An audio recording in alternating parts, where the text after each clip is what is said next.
2024 में बिरुड़ पंचमी 24 अगस्त दिन शनिवार को है। 24 अगस्त को बिरुड़े भिगाए जाएंगे। 25 अगस्त दिन रविवार को सातु का व्रत लिया जाएगा और 26 अगस्त दिन सोमवार को आठों का व्रत होगा और साथ में श्री कृष्ण जन्माष्टमी का व्रत भी लिया जाएगा।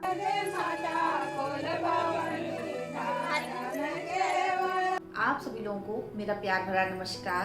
पहला, आज हम लोग बात करने वाले हैं उत्तराखंड के लोक पर्व सातों आठों के बारे में, जो कुमाऊं में मनाया जाता है और अधिकतर पिथौरागढ़, चंपावत, बागेश्वर और गंगोलीहाट जिले में मनाया जाता है।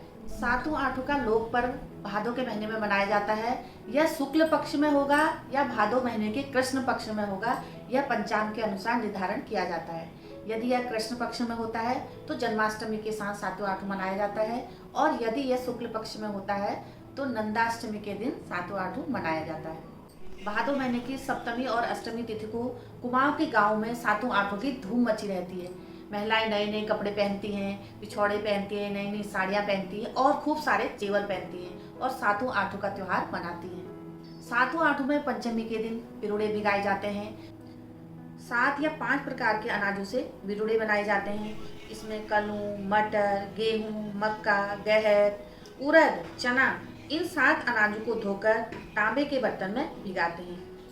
जब बिरुड़े भिगाए जाते हैं तो इन बिरुड़ों को बड़े ही पारंपरिक तरीके से भिगाया जाता है। सबसे पहले 5 या 7 प्रकार के अनाज लिए जाते हैं। उसके बाद मंदिर में जिस जगह पर आप बिरुड़े की तौली रखेंगे उस जगह पर गेरू से लीपा जाता है और गेरू से लीपकर बिरुड़े की तौली उसमें रखी जाती है। तांबे की तौली में गोबर से 5 या 7 प्रकार की आकृतियां बनाई जाती हैं और उन आकृतियों में धूप लगाई जाती है। उसके बाद पीठा लगाया जाता है, अक्षत लगाया जाता है और उसकी पूजा की जाती है, मतलब तौली की पूजा की जाती है और उसमें बिरुड़े डाले जाते हैं और एक छोटी सी पोटली बनाते हैं। इस पोटली के अंदर बिरुड़े रखे जाते हैं और पैसे रखे जाते हैं, धूप रखी जाती है और हल्दी की गांठ रखी जाती है, जिसको कि अलग से तौली में डाला जाता है, जो कि भगवान को चढ़ाई जाती है। इन बिरुड़ों को धारे, नौले या नल में धोया जाता है और वहाँ पर पूजा की जाती है। सातों के दिन नौले में गमरा बनाई जाती है। गमरा मतलब गौरा मैया बनाई जाती हैं।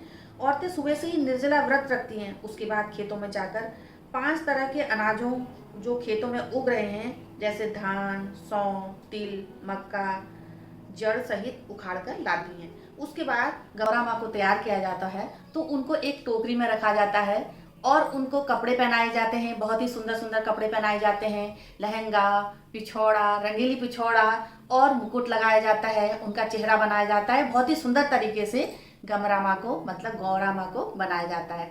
उनके कई तरह के गहने पहनाए जाते हैं और उनकी टोकरी में कई तरह के फल रखे जाते हैं। कच्चे फल हमारे पहाड़ों में दाड़िम होते हैं, दाड़िम रखे जाते हैं, भुट्टे रखे जाते हैं और भी कई तरीके से सेब हो गया और नारंगी हो गई, कई तरह के फल रखे जाते हैं। गांव की औरतें पूरा साज श्रृंगार करके गमरा माँ को लेने के लिए आती हैं। उनमें से एक औरत अपनी जो है सिर में टोकरी रखती है, गमरा माँ की टोकरी रखती है और सारी औरतें उनके पीछे पीछे चलती हैं और गाना गाते हुए घर की ओर आ जाते हैं। जब वो लोग घर आते हैं तो गमरा माँ की टोकरी को या तो मंदिर में रखा जाता है या जिस स्थान पर आपने माँ को स्थापित करना है उस स्थान पर टोकरी को रख दिया जाता है और उनकी पूजा करी जाती है। ऐसा माना जाता है इस दिन माँ पार्वती अपने मायके आती हैं और दूसरे दिन मतलब अष्टमी के दिन शिव भगवान आते हैं। माँ पार्वती का मायका हिमालय माना जाता है। बेटी के घर आने पर जो उत्साह का माहौल होता है और जैसे ही बेटी का स्वागत है उसी तरह माँ का स्वागत किया जाता है, मतलब गमरा माँ का स्वागत किया जाता है। सातों के दिन पंडित जी आते हैं और जहाँ पर गमरा मैया बैठी हैं उनको स्थापित किया है, वहाँ पर सभी महिलाएं बैठती हैं और पंडित जी सामूहिक पूजा करवाते हैं। पूजा के समय बिरुड़े चढ़ाए जाते हैं और जो पोटली आपने भिगा रखी थी पंच बिरुड़े की, उसको गौरा माँ को चढ़ाया जाता है। पंडित जी मंत्र बोलते हैं। इसी दिन मतलब सप्तमी के दिन स्त्रियां धागे में 7 गांठें बांधकर अपने बाजू में पहनती है। इसे डोर कहा जाता है।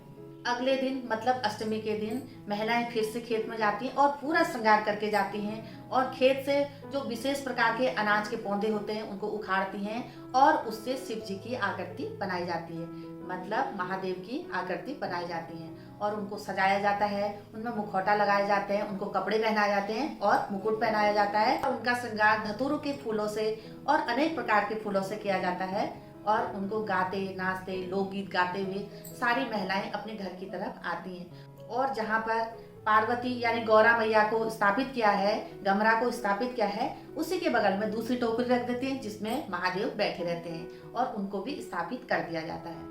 जब गौरा और महेश्वर को स्थापित कर दिया जाता है तो अष्टमी के दिन मतलब आठों के दिन महेश्वर की पूजा होती है। गौरा महेश्वर दोनों की साथ साथ में पूजा की जाती है। दुर्गा अष्टमी का व्रत किया जाता है। इस दिन महिलाएं अपने गले में दूब जोड़ पहनती हैं, इसे दुबड़ा भी कहते हैं। दूब जोड़ मतलब होता है दूबे से बना हुआ जोड़, जोड़ मतलब होता है रस्सी, पहाड़ी में रस्सी को जोड़ कहा जाता है। दूबे को गले में लगाते हैं, पंडित जी मंत्र बोलते हैं, उसके बाद जो आजकल धागे से बने हुए दूब जोड़ आते हैं बाजारों में, उसको पहन लेते हैं। लोकगीत गाए जाते हैं। 4-5 दिन के बाद इनकी विधिवत विदाई की जाती है। उन्हें टोकरियों में रखकर पवित्र धारा में विसर्जित किया जाता है। विदाई का यह समारोह इतना भावपूर्ण होता है, महिलाएं अपने को रोने से नहीं रोक पाती हैं। उनकी आंखों में आंसू बह जाते हैं। उनको लगता है कि जैसे हम अपनी बेटी को विदा कर रहे हैं। उत्तराखंड के कुमाऊं क्षेत्र में महिलाएं इस व्रत को बड़ी ही श्रद्धा से करती हैं और पूजा पाठ करती हैं। साथ में इसमें एक कथा भी सुनाई जाती है। जब पंडित जी की पूजा समाप्त हो जाती है उसके बाद महिलाएं एक लोक कथा भी सुनती हैं। इसमें एक महिला कहानी सुनाती है और महिलाएं हामी भरती हैं।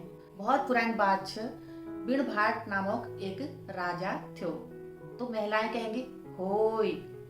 इस प्रकार पूरी कहानी आगे बढ़ती रहती है और महिलाएं होय होय ऐसे करके हामी भरती रहती हैं। अब मैं ये कहानी आपको हिंदी में सुनाऊंगी क्योंकि बहुत सारे लोगों को कुमाऊनी भाषा समझ में नहीं आएगी, इसलिए मैं हिंदी में सुना रही हूँ। पुराने समय की बात है। एक राजा था जिसका नाम बिणभाट था। उसकी 7 रानियां थी पर राजा की कोई संतान नहीं थी। इस कारण वह राजा बड़ा दुखी रहता था। कुछ समय बाद सबसे छोटी रानी उसकी गर्भवती हुई। राजा रानी को विशेष प्रेम करता था। अन्य रानियों को इस बात से बड़ी ही चिढ़ होने लगी, बड़ी ईर्ष्या होने लगी। छोटी रानी ने जब संतान को जन्म दिया तो अन्य रानियों ने एक चाल चली।